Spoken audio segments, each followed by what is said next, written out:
une réaction à chaud, ce discours qui vient de se terminer. Qu'est-ce que vous en avez retenu? Très profond, mais dans le sens du vide.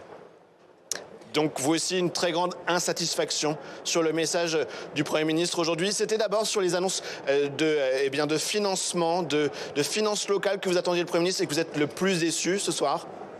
Sur les deux sujets, à la fois sur la loi de finances.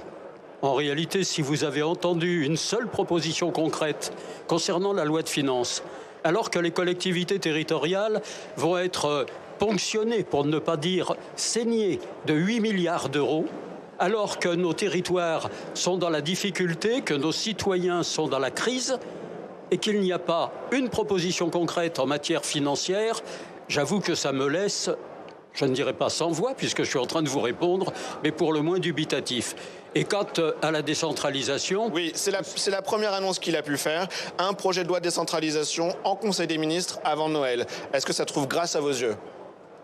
Je pense que c'est totalement irréaliste.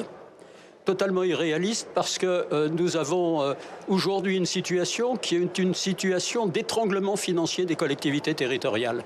Comment peut-on nous parler de liberté?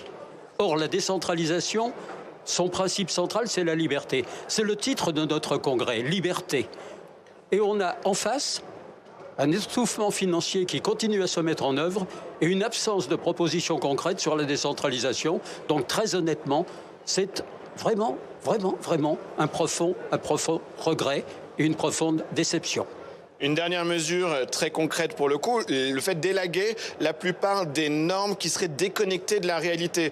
Le Premier ministre qui parle de 30 premières mesures en décembre et de 70 nouvelles mesures en janvier et février, ça peut aller très vite, c'est de l'ordre du méga décret comme dit le Premier ministre. C'est l'aspect sympathique du propos du Premier ministre, mais qui ne touche absolument pas à l'essentiel.